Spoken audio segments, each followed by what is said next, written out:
Singh Song is a poem in which the speaker, a second or possibly third generation Indian immigrant, is tasked with the job of running one of his father's shops.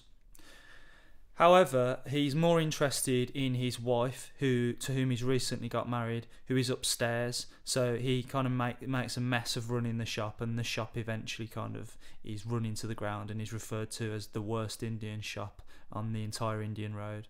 It's a humorous poem, but it's also quite a serious poem. It's a poem about identity, and it's a poem in which you have quite a strong female character, which contrasts quite nicely with some of the other poems in the love and relationships cluster, particularly The Farmer's Bride. And I'm gonna do a video where I kind of compare those two poems. For now though, I'm just going to talk you through this poem. I'm going to talk you through it line by line. We're going to break it down so that you understand what it means. We're going to look at some of the language features and techniques. We're going to look at the themes, and I'm going to give you a handy sort of table in which to put some ideas down so that you can start thinking about pulling out quotes and actually writing about this poem. You're going to need a copy of the poem in front of you, a pen and a spare piece of paper. So pause this video, go and get that stuff, and let's get on with it.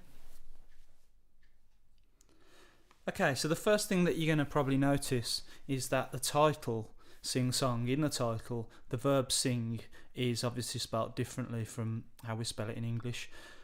This is because Singh is a common Indian name. I think it's a Sikh name. And we can assume that Singh is the speaker's name.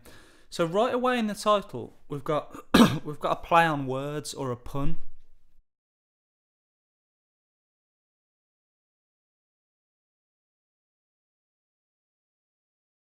Where the speaker is actually kind of playing around, or the poet is playing around with English. And we've got this idea of an English title, but with a kind of Indian word blended into the title.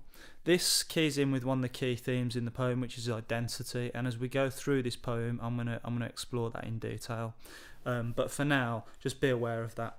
And it also keys into the humour of the poem, because like I said before, this is a humorous poem. It's a light-hearted poem, and straight away you've got a little joke in the title.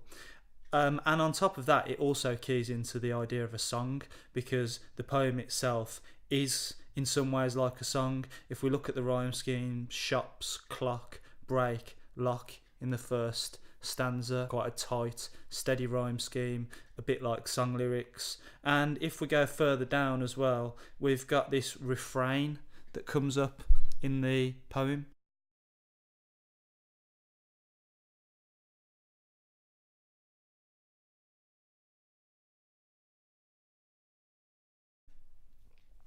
And obviously the idea of a refrain keys into the idea of a song as well. So the title of the poem contains lots of different ideas that we're going to explore as we go through it. If we just move down to the first stanza, I run just one of my daddy's shops from 9 o'clock to 9 o'clock, and he want me not to have a break, but when nobody in, I do the lock.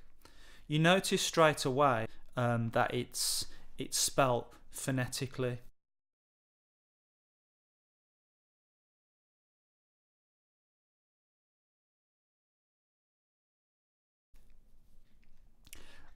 What this to me suggests, and I'm coming back to that same point, is that this is a poem about identity. Very often where we have phonetic English, identity is a key theme in a poem where we see phonetic English, because what it's telling you is essentially that this is somebody who's speaking English and who's comfortable speaking English, who chooses to speak English, but who doesn't speak English in necessarily the way that English people speak English.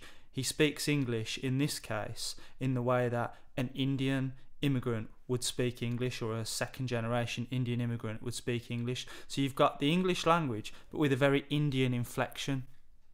So what you've essentially got is kind of two cultures coming together and mingling. You've got the English, you've got the Indian mingling in the type of English that we have here. And what we learn from this opening stanza is that he runs one of his dad's shops. So the first thing that we learn is that his dad is probably fairly successful. He runs this shop from 9 o'clock to 9 o'clock, so it's a very long day. and his dad doesn't want him to have a break. But when there's nobody in the shop, he locks the door, and we find out that in the second stanza what he's doing actually is going upstairs and spending a bit of time with his wife. I want you to just think about the context of this for a second. When a lot of Indian people came over here, maybe in the 50s, 60s, 70s, one of the things that they became synonymous with, and this is a bit of a racial stereotype, but it is what it is. One of the things that they became synonymous with was the corner shop.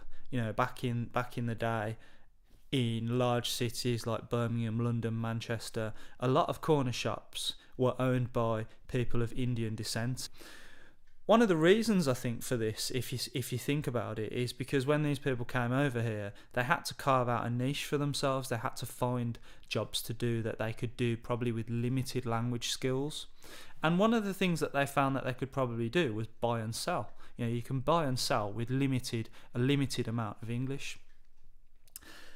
Also, you know, if you think about it, a lot of immigrants who come over here, when they initially come over here, they end up in communities full of immigrants that are from the same part of the world as they are. So, for instance, if you were an Indian coming over here in the 70s, you'd probably move to an area where there were a lot of other Indians, and those Indians would probably want Indian food and Indian clothes and things that were associated with their own culture. So you could open a shop selling Indian food, and you could be dealing with Indian people all day, and the language barrier wouldn't matter. So the language itself, it didn't matter how good or bad your English was. You could buy and sell, and you could make a living over here. What I think we're getting from this opening stanza already is the idea that the speaker is quite different from his father. I'm imagining that the father probably came over here as a first generation immigrant, landed here, probably didn't have a lot, and had to start a life for himself. And these people work very, very hard. And this shows in the first stanza.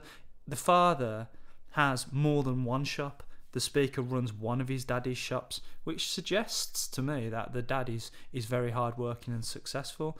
The speaker also is expected to work very long hours, which again suggests that the father has a very intense work ethic. You know, you work long hours, you know, you do your job properly. And we also learn that the father doesn't want him to have a break. So what we have immediately in this opening stanza is a conflict essentially between what the father expects from the son and what the son actually expects from himself and what the son wants, because the son is not that interested in the shop. The son is more interested in going upstairs and seeing his wife. So for me, this begins to represent that kind of, I'm not going to call it a conflict because I don't think it is a conflict in this poem. I think the speaker's quite comfortable straddling two cultures, but the speaker essentially has his foot in one culture and one foot in another culture. He's Indian, but he's also British. He speaks Indian, so he speaks English, but he speaks it with an Indian inflection. He works in an Indian corner shop and has a father who came over here and set that shop up and has a really strong work ethic. And yet the son is kind of more interested in romance and having fun, and he doesn't take his father's business as seriously as his father might like. So you have that kind of straddling of two cultures. I'm going to bring you down here. And down here I've done a table, and I like my tables because they allow you to see a poem on the page in a really clear way. And what I've done is I've made 3 columns. One of these columns is Indian, traditional identity. The third column over here is British, modern identity. And in the middle we've got both. So what I'm going to do, and what I'd like you to do, is pick ideas and quotes out from the poem that sit in one or another camp. At the moment, what we've got going on essentially, and I would say that this sits with both, is that the speaker speaks English very well. And we know he speaks English well because we've got that play on words in the title. So that suggests that he's comfortable with the language. He's somebody who speaks English quite comfortably, but he speaks it phonetically. We've also got the name Singh, which would be a typical Indian name. So that sits quite comfortably in his Indian identity. And finally, in both, in the middle column, we've got the corner shop, and to me, the corner shop symbolises that idea of Indian people coming over and making themselves a life over here and being British and becoming British, but with something that is their own. And we learn later that it's on the Indian road, so that suggests that the corner shop is in quite an Indian area, but it's within Britain. In the second stanza, we learn that the speaker is married. We learn that he's newly married because he refers to his new bride. And we learn that she is living upstairs above the shop. And whenever he gets a chance, he goes upstairs and he spends a bit of time with her. They share chapati, they share chutney, and they make love. And then we've got this simile, they make love like they're rowing through Putney. What's interesting, I think, about this, to come back to that identity idea, is that when they go upstairs, they eat traditional Indian food, chutney, chapati. So to come back down to our table, speaker and his wife eat traditional Indian food. Now, if you wanted, you could pull out quotes and put quotes in this table. That's absolutely fine. We also kind of get the feeling that he's quite excited about his new bride. And the speaker in this poem is quite a childish... He's got quite a childish sort of vibe to him. He refers to his dad as his daddy, for instance. And he's quite excitable through the poem about his new bride. And you get that feeling that he's quite childish. And to me, in many ways, and I'm going to explore this as the poem goes on, the stairs in this poem represent the sort of division between those two cultures. Okay, think about stairs, upstairs, downstairs. The stairs represent that part of it where you can get from one to the other. So the stairs in this poem represent the division between the two cultures. However, the speaker in the poem goes up and down the stairs quite comfortably and quite easily. He's always up and down the stairs, which suggests again that he's pretty comfortable straddling both cultures. He's not somebody who has a kind of identity crisis. I don't know what I am. I don't know whether I'm Indian or British. He's quite comfortably British and Indian at the same time. So for me, the stairs become a metaphor for the... I don't want to say division, because division's the wrong word. For the two cultures and the way in which the speaker and his wife move easily and comfortably between them. And he spends a bit of time up there. He eats some Indian food with her. They make love. He's really into her. He's obviously very happy with her. And when he returns to the shop, he gets into a bit of trouble because the shoppers come into the shop and they're moaning about the way that the shop's being run. It's not what they expect. It's not up to the standards that they expect. They say, "Hey, Singh, where have you been?" And then they tell him, "Your lemons are limes, your bananas are plantain, the floor's dirty, it needs a mop." And then finally, "This is the worst Indian shop in the whole Indian road." So we learn that the speaker's kind of running this shop into the ground. He's really not doing his job very well at all. But to be honest, I don't think he cares. He almost says it quite happily. He admits it. Yeah, it's the worst Indian shop in the whole Indian road. This is what they're telling me. This comes back to that refrain, because we have this line about, the lemons being limes, the bananas being plantain. It comes up a couple of times in the poem, almost like a chorus, which links into the idea up here of a song. But I want to look at this for a second. Your lemons are limes, your bananas are plantain. Plantain is very similar to a banana. It's I think it's a Jamaican food. I could be wrong there, but it's very similar to a banana, but it's not a banana. Lemons are very similar to limes, but they're not limes. They're similar, but they're not the same. And again, I think that keys in with this idea of identity in this poem and things not being quite what they seem to be. The speaker is like his father, and he's got a lot of heritage, cultural heritage from his father. He's inherited his father's surname, Singh. He's Indian. He eats the Indian food. He's inherited his father's Indian business. However, the speaker is not like his father. The speaker is something slightly different. So you've got some symbolism, I think, going on here, and I think it's worth being aware of. And then, yeah, like I said, we learned that it's the worst Indian shop in the whole Indian Road, which tells me that they're in a very Indian area as well. You know, they're in an area which would be typical for newly arrived immigrants to move to, you know, an area where there's a lot of people from that part of the world. In the third stanza, we are introduced to the wife for the first time. We've had mention of his new bride, and he goes upstairs and he eats food with her and makes love, but we actually meet her and we have some imagery. So for the first time, we really get an idea of what she's like. She's upstairs, above my head, and I would suggest that in some ways the fact that she's always upstairs might be symbolic of the way that he puts her on a pedestal, because he clearly loves his wife in this poem. For all her faults, the speaker still really, really loves her. And I think perhaps you might suggest that the fact that she's always upstairs represents the idea that he places her above everything else, and that keys in to the last part of the poem where he says that she's worth more than the moon. She's wearing high heels. To me, high heels are symbolic of femininity, sexuality, power. They're very Western.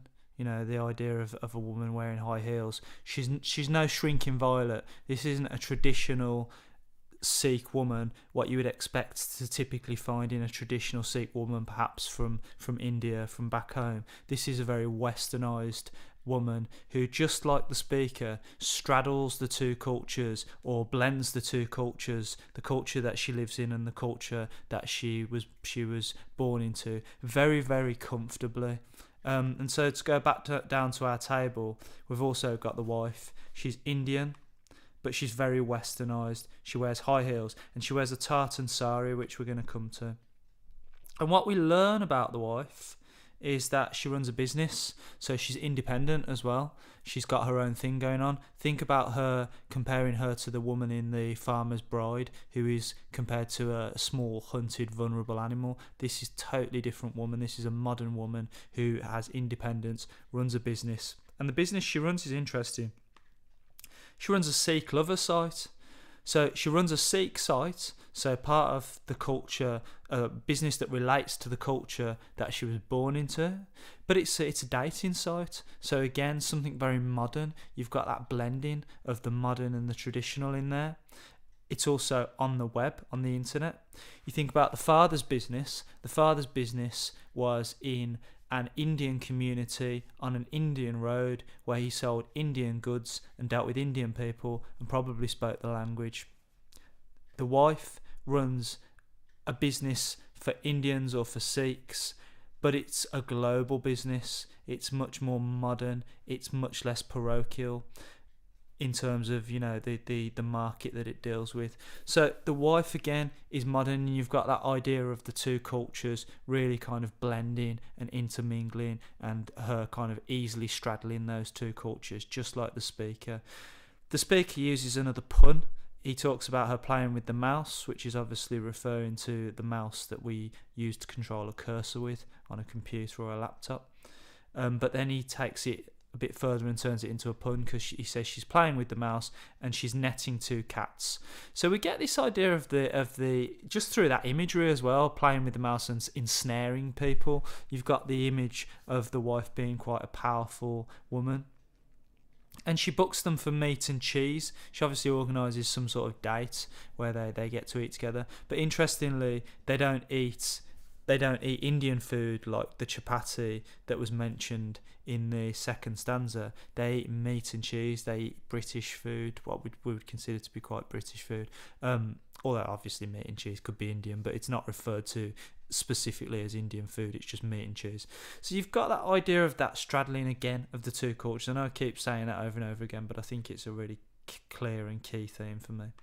And then there's these lines where he just kind of talks about his bride, my bride, my bride, my bride. We've got that repetition. This is a man who I would say is in love. You know, he really, really idolises, I would say almost worships this woman.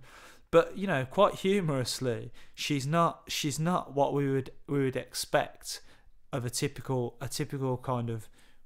It's not a typically romantic poem. If we think about the bride, he says my bride, and we're expecting him to say something like beautiful lady, but we get my bride, she's effing at my mum in all the colours of Punjabi. And again, you've got this image here of the bride not quite fitting in with the traditional culture, just the way that I said that idea about the lemons and limes, and a lemon is not quite the same as a lime. The bride she doesn't have that kind of respect that we might expect for the speaker's parents. And I think in this poem, the speaker's parents represent or symbolise the traditional Sikh culture, the traditional Indian culture. The wife doesn't have that respect that perhaps you would expect her to have. She swears at them, but interestingly, she doesn't swear at them in English. She swears at them in Punjabi. So again, we've got that kind of mingling of the cultures, and she makes fun of the dad. She kind of doesn't have the respect for him that he might expect her to have. I wondered when I read this poem to begin with whether this was an arranged marriage or whether the speaker had chosen this bride for himself. I don't think it's clear, and so I'm not gonna come down on either side too vociferously. But my feeling is that it's probably not an arranged marriage. In which case, and I'll tell you why. I can't imagine the parents being very happy with this woman. She swears at the mum. She's rude to the dad. She's very disrespectful. I can't imagine that they would arrange a marriage with her. So I don't think it is an arranged marriage. And I'm going to say tentatively that this is not an arranged marriage, which suggests again that the two of them are adopting quite Western practices. But it doesn't matter, because he loves her and he's happy with her. And even though she's effing and blinding at the mum and she's rude to the dad, he still loves her. And she has the tiny eyes of a gun and the tummy of a teddy. We get this imagery. Something quite childish again about comparing her to a teddy. He refers to dad as daddy. He refers to his bride as having the tummy of a teddy. Quite a childish speaker here, I think. And then we get this description of her, which I think is really telling. And she really is not the traditional Indian bride. She has a red crew cut. So a crew cut is like quite a short haircut. So she's got short red hair, red, quite shocking colour. She wears a tartan sari, a donkey jacket and some pumps. And I really like this line, this reference here. I think it's very important. Tartan sari. And I've put this in the table down here, that the bride wears a tartan sari. Why is a tartan sari important in the poem? Well, because a sari is traditional Indian or traditional clothes from that sort of area, that part of the world. So it shows that she dresses traditionally. But tartan is traditional Scottish attire. So she's wearing clothes that belong to two completely juxtaposed cultures.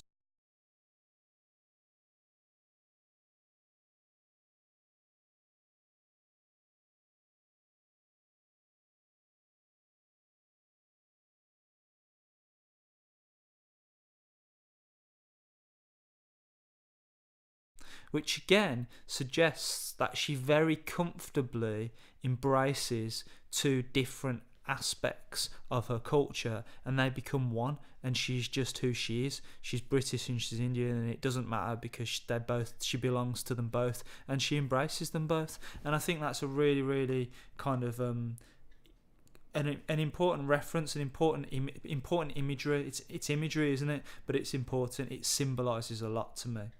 And we learn that when he's upstairs with her, that people are actually stealing from his shop. So again, the idea that the speaker is not running this shop very well. He comes downstairs, he's had a tickle of his bride, which I would suggest is a euphemism for sex. And again, paints the speaker in quite a childish light. It's quite childish, it's quite a childish way to refer to sex. When he comes downstairs, the shoppers always point and cry, and we get this refrain again. Hey Singh, where you been? The milk is out of date. The bread is always stale. The things you have on offer, you've never got in stock. this is the worst Indian shop on the whole Indian road. So we get this refrain again, which again links back to the idea of the song, a refrain being a bit like a chorus. And then there's a kind of change in tone of the poem. And what happens here is that the bride comes downstairs, and again we've got that idea of the stairs and what the stairs might symbolise, and the two of them being able to come up and down the stairs whenever they feel like it. But to me, the downstairs in the shop, I think, symbolises or represents the more traditional elements of the speaker's culture, the more traditional aspects of his character, the Indian shop, the Indian food, the Indian customers, probably talking in their own language. Whereas the upstairs, you've got the bride in her high heels running her business on the internet, represents perhaps the more westernised aspects of his character. What's interesting is that when the bride comes down the stairs to spend a bit of time in the shop, she takes the mick a little bit out of the shop, out of the father, I think. How much do you charge for that moon, baby? You know, she's kind of taking the mick. It's a little bit kind of jokey the way that she talks, almost like she's poking fun at the father, almost like she's poking fun at that kind of traditional British Indian stereotype, if that makes sense. Because of course she doesn't fit into that stereotype. She's not that traditional stereotyped Indian shopkeeper that we talked about at the beginning of the poem. And we've got this kind of quite romantic scene, like two lovers watching a sunset, but it's a pastiche.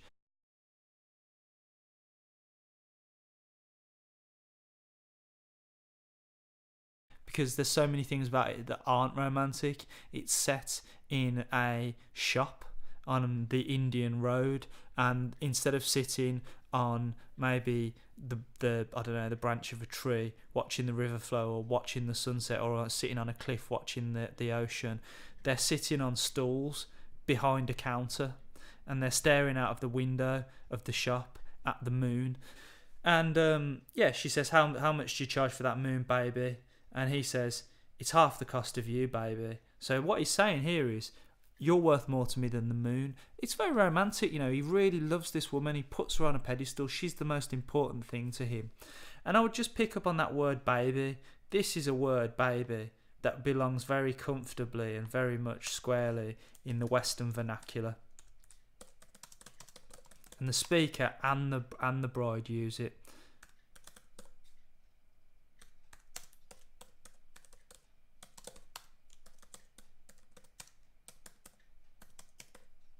If you think about the word baby, where do you hear it?